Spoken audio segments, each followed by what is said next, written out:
Elsa Zilberstein and Christopher Lambert. Hello. Hello. So I want to start with Elsa and Jean, because the inspiration for this started with you.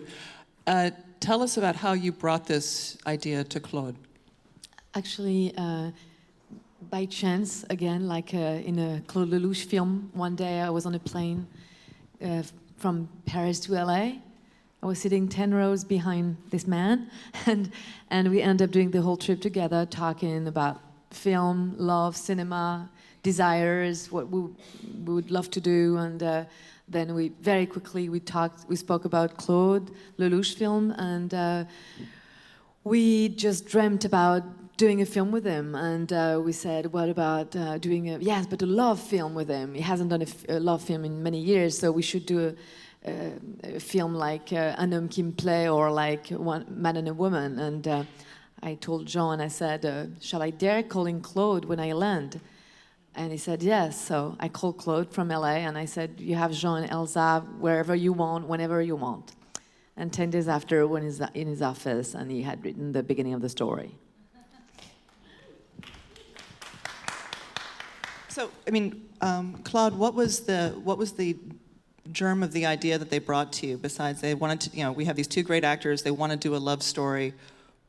But was there something special that they brought in, or is it for you, is love such a classic topic that there's always something to go for?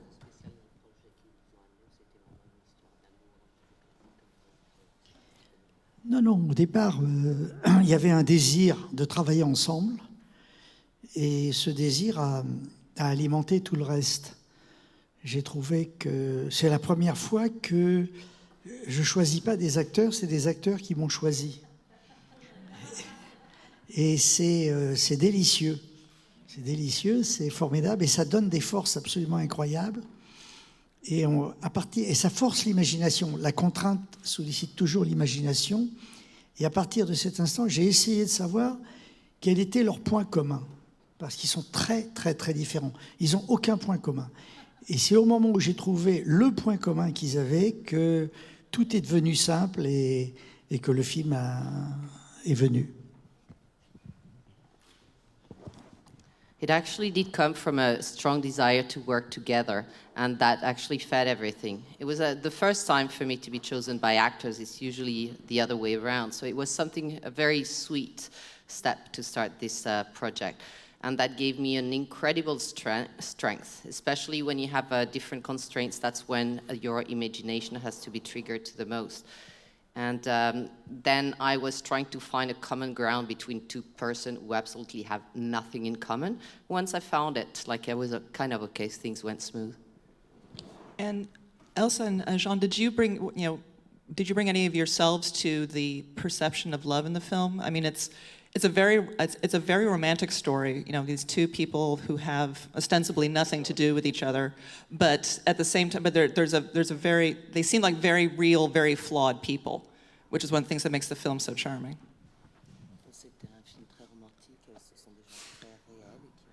Who are you? Your voice. Yeah, my voice. Sorry. Donc, est-ce que tu as amené quelque chose, toi, à la table? Qu'est-ce que j'ai amené sur quoi? La table sur les personnages qui ont des défauts. C'est une histoire vraiment. Ah, je crois qu'on a amené tous nos défauts, tout ce qu'on est. Chez Claude, je crois qu'on ne triche pas, d'ailleurs, c'est ce qu'on aime. C'est des personnages avec des aspérités, avec des défauts. Alors, je pense qu'Antoine Abella ressemble à moi quand il est 4 heures du matin et que j'ai bu. Il ressemble à Claude, il ressemble à beaucoup d'hommes en même temps. Et puis en même temps, c'est un film. Et ce qu'on aime jouer aussi, c'est des idiots. C'est des gens avec des pensées un peu courtes. Ça faut parfois des clichés, mais aussi il faut les casser, les clichés. Donc voilà, c'est tout ça en fait. Well, I think we did all bring our flaws onto the movie, and when you do such a movie, there's no cheating. So we definitely came with our flaws. Antoine Abelard is for sure a little bit like me, 4 a.m. when I'm pretty drunk. He probably has some tendencies looking a little bit like Claude. Like in lots of movies, we bring a little bit of everything at the table, and we also face these cliches that have to be broken down and very lame thoughts triggered by guys. And why India? Why did you choose India for the setting of this film? Why India? Why choose India for the setting? Ah, il y a 1000 raisons. J'ai fait 2 repérages en Inde. Après le premier repérage, j'ai failli abandonner l'Inde, parce que c'est un pays où le premier choc est terrible. Et puis au deuxième repérage, je suis tombé amoureux. Et au fur et à mesure que je voyageais dans ce pays, je trouvais qu'il y avait mon histoire qui se surimpressionnait à ce pays, qui est le pays de l'éternité. Je ne crois pas à la mort, je n'ai pas envie de croire à une connerie aussi telle. Et donc, au fur et à mesure que j'avançais dans ce pays, je me disais, mais c'est vraiment le pays de l'amour. Tout est amour là-bas, tout est amour, même si c'est dans la souffrance. Voilà, et donc c'est devenu une évidence, Dès que je suis rentré à Paris, j'ai raconté l'histoire à Jean et Elsa, et c'est vrai qu'il y avait un troisième personnage qui était l'Inde, qui était omniprésent, parce que ce film mélange le rationnel et l'irrationnel. C'est la force du film. Enfin, je crois que c'est ce que j'aime dans ce film. Il y a la partie immergée de l'iceberg et la partie qu'on ne voit pas. Et j'avais envie de filmer un peu l'invisible chez les acteurs. Voilà. Et l'Inde permet ça. C'est un pays où on peut croire ou ne pas croire, et ça ne gêne pas ceux qui sont extérieurs.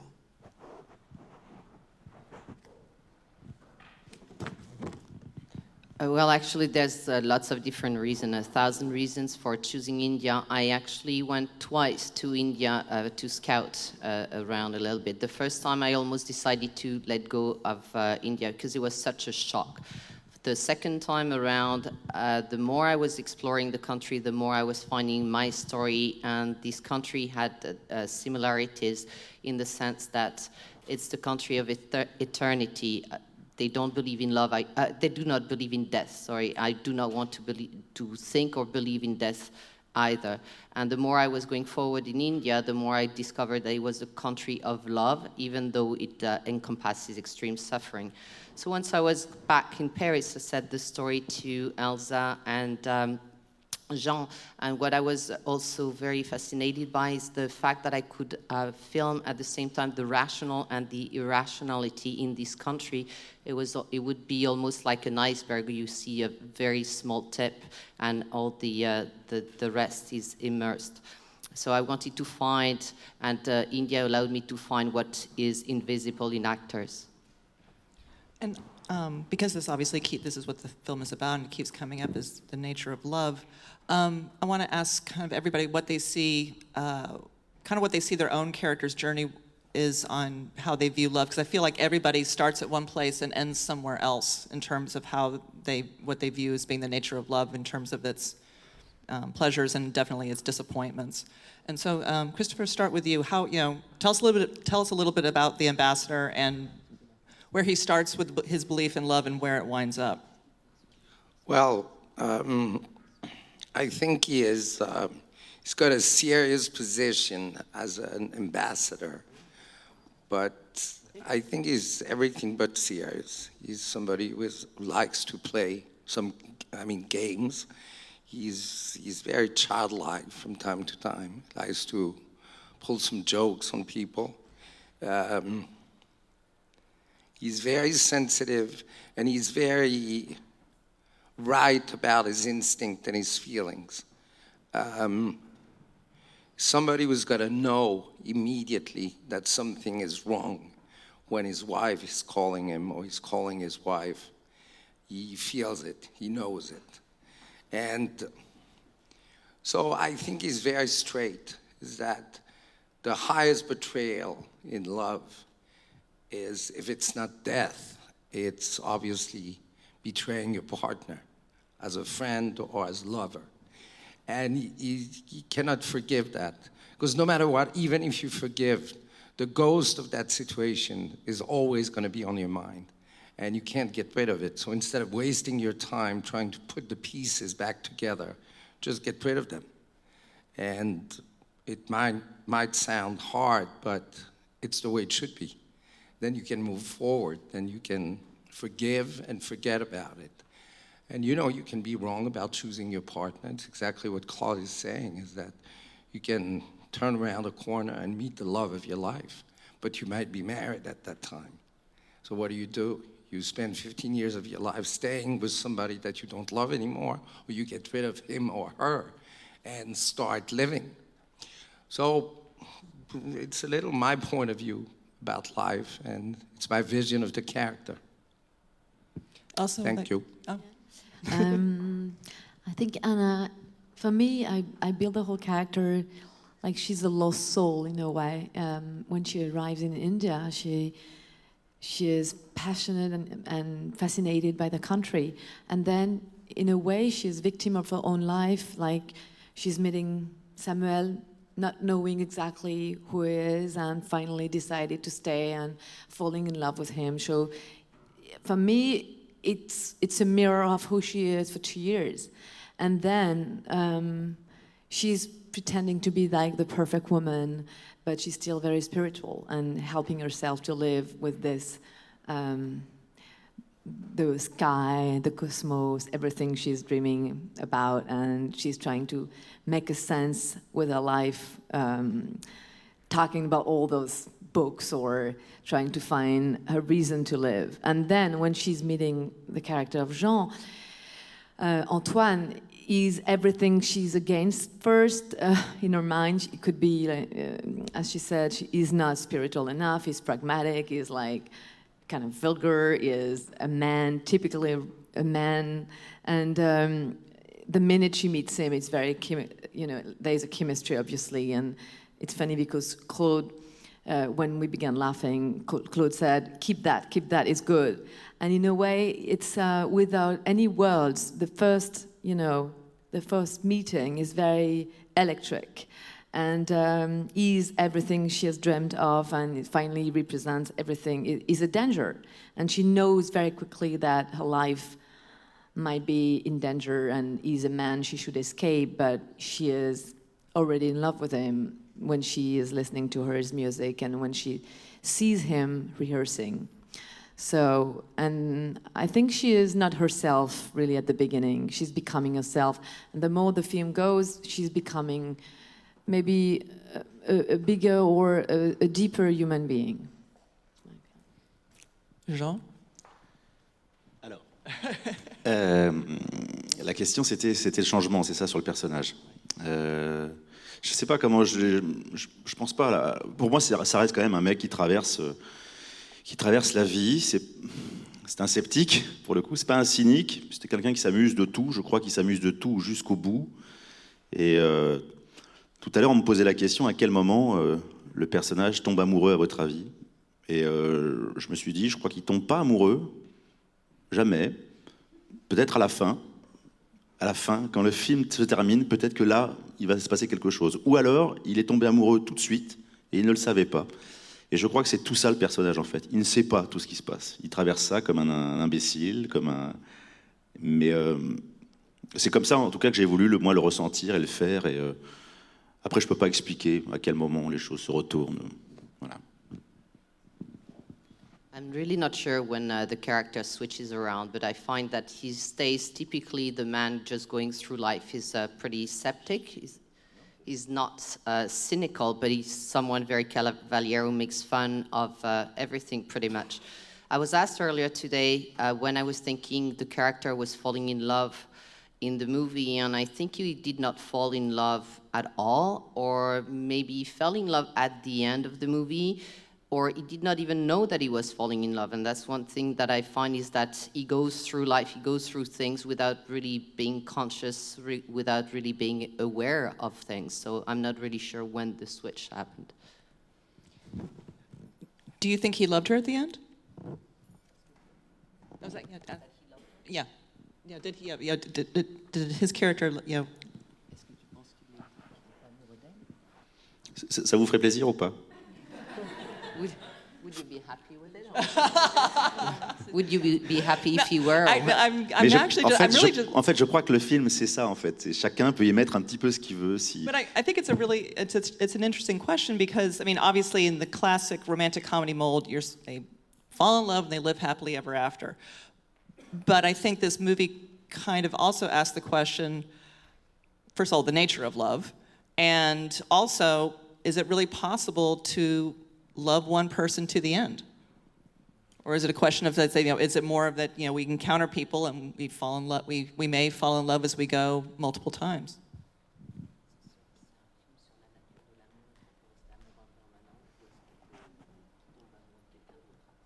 And one second, what Jean was saying earlier is that what is fascinating about this movie is that you all can put your input and decide about this question about love. Il n'y a pas d'histoire d'amour qui soit simple. Elles sont toutes compliquées. Moi, ce que j'aime dans cette histoire, c'est que c'est au moment où il voit l'enfant qu'il découvre cette femme. Il s'aperçoit qu'elle est extraordinaire à ce moment-là, car elle ne l'a pas appelée, elle ne lui a pas fait de chantage. Et c'est à ce moment-là que je crois, à mon avis, qu'il tombe amoureux d'elle. Il tombe amoureux d'elle au moment où elle voit qu'elle ne lui a rien demandé, qu'elle ne lui a rien réclamé. Quand on aime quelqu'un, il ne faut jamais spéculer sur l'amour. Et elle n'a à aucun moment spéculé là-dessus. Donc, j'ai tout fait dans ce film pour qu'en fait, jusque-là, ils font joujou, ils s'amusent. C'est un homme et une femme. Et dès qu'un homme rencontre une femme, on ne peut pas s'empêcher d'y penser. On a envie de faire joujou.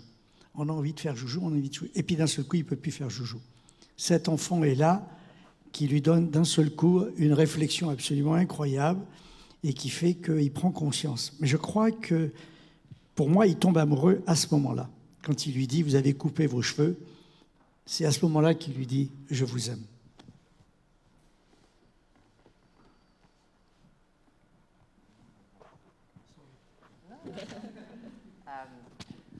To be honest with you, there's no simple love story. Every single love story is complicated. And what I like in that story is that I really feel that the character fell in love with the woman when he discovered, at the end, when he sees the child and discovers this woman who's actually extraordinary in the sense that she has not called him, she has not pressured him, she has not bargained in any ways. And that I feel that it's at that time that he falls in love because she's never asked for anything. And in love, that's a concept that's pretty important, is that there's no speculation to be taken place. And when you meet someone, when they meet, and I did everything in that movie, so until that point, they just fool around, they just play, it's almost like a constant foreplay until the vision of that child triggers a self-awareness and a consciousness by the character Jean plays. And bear with me. No, c'est bon. Yes. And it's actually, yes, when he sees the child and he sees the woman, something happens in him. He becomes aware, and when he tells her, "You've cut your hair," that's really the way he's telling her, "I love you." Claude, has your, going back to the days of A Man and a Woman, has your perspective on love changed much in that time?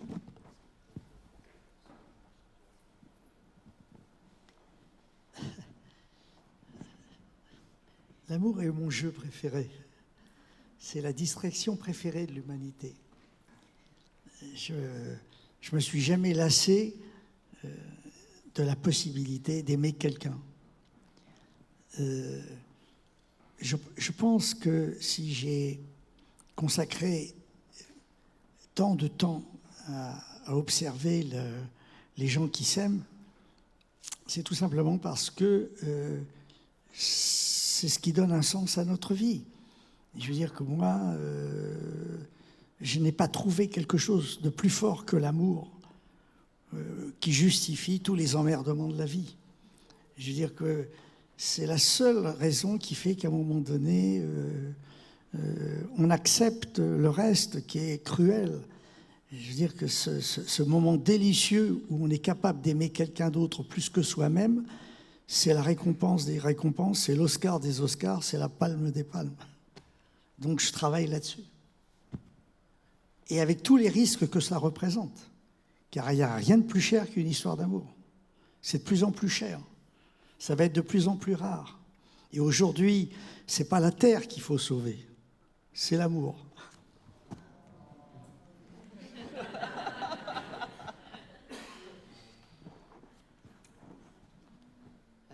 Love is my favorite game, and I think it's the favorite game for most human beings.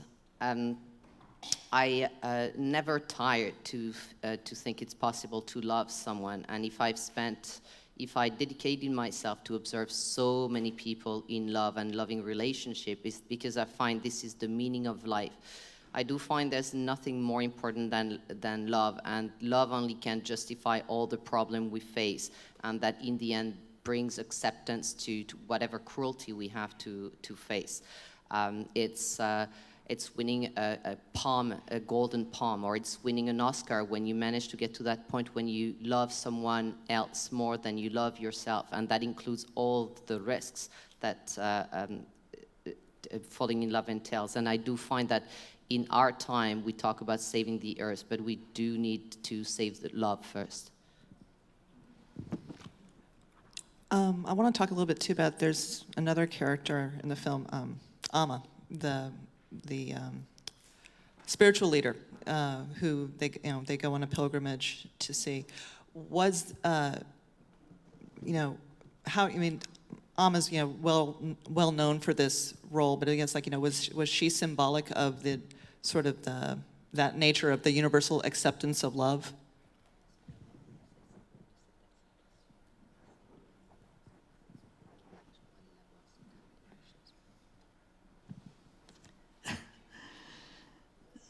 Vous savez, vous me posez des questions qui n'ont pas de réponse. You're asking me questions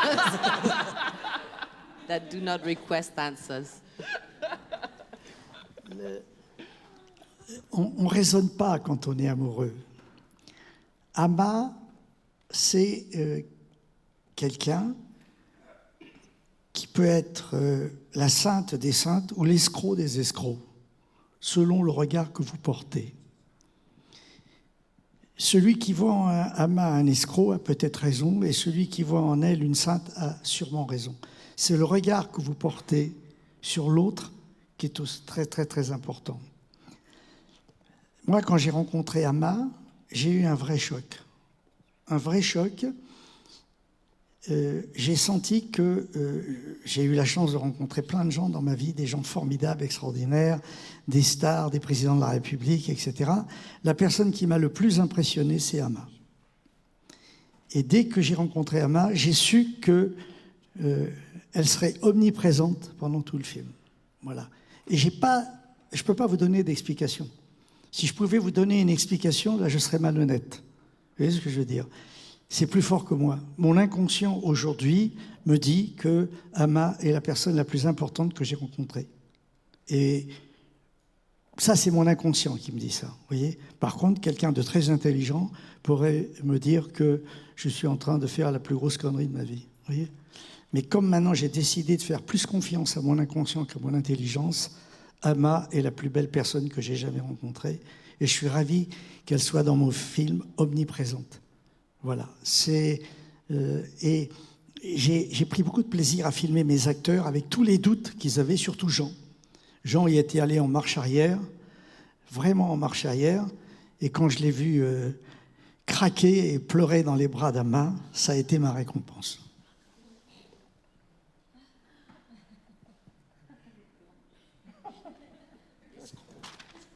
Oh, ouais. Well, so Amma is someone very simple, or it can be a con artist. It actually is, the perception of her is very different according to how you look at her. So the look onto someone else is the most important. When I met Amma, I was really in shock. In my whole life, I've been extremely lucky to meet film stars and prime ministers and president of the republic, etc. But I have to be honest with you, is that the most impressive encounter in my whole life was with her. And when I met her, I decided that she would be omnipresent throughout my movie. I would not be honest with you if I could give you a very logical and tangible explanation. But I do find that was the most important encounter in my whole life. If someone a little more intelligent or a little more pragmatic would tell you, no, but with time I've come to trust more my unconscious than I have come to trust my conscious. And that's saying that she was the most important person. I do trust my unconscious when I say that to you. So, and I was also pretty thrilled filming the actors, encountering her. For example, someone like Jean was really walking backwards, going to see her, and when he was in her arms and falling in tears, that was quite the moment. And actually, that's what I'd like to have as my last question for Elsa and Jean. What was that like? What was it like? Because when you were embracing her, obviously she knew she was being filmed. I don't think she knew who you were. No. It was really a special moment. It was really strong at this moment.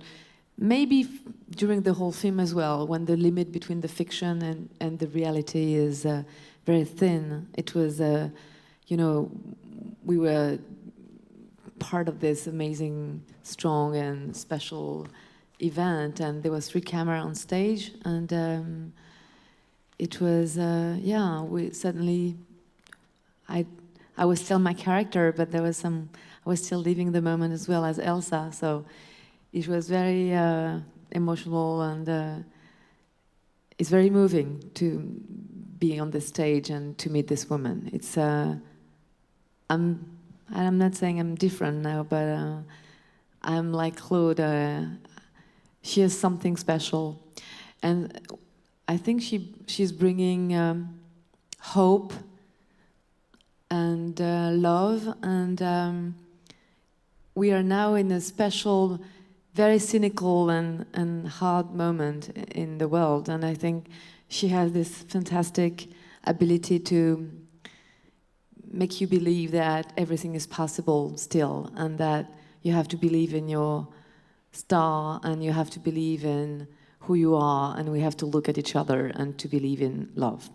So that's what she brings. Jean? J'essaie de me souvenir, parce que c'est beaucoup d'émotions quand même. Ça me rappelle... Je crois que je suis encore vraiment plein de Amma en moi. Je sais que j'en ai encore beaucoup. J'ai vraiment ça encore. Et d'ailleurs, j'ai envie de vous en rendre. Regardez. I'm trying to remember, to be honest, I'm still filled with emotion. I still feel that I'm totally filled with Amma, and by the way, I'm going to give you a little bit of it.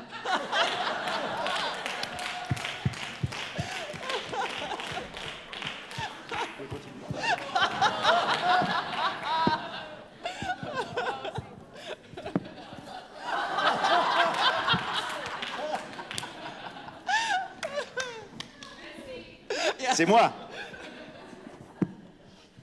Sans blaguer, je blague pas en plus, c'est formidable en fait. Je crois que c'est une très belle idée ce Darshan. C'est un gros câlin qui fait pas de mal. Et il faudrait ramener ça, on l'a évidemment aux États-Unis, on l'a sûrement ici aussi. Ça serait bien qu'on en ramène un peu plus en Europe. Voilà, c'est tout ce que j'ai à dire. Without a joke, I think it's a really good idea to practice with this darshan, this hug.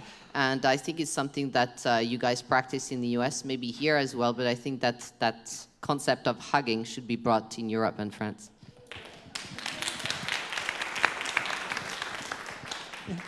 And on that note, thank you so much for being here. Thank you. Thank you.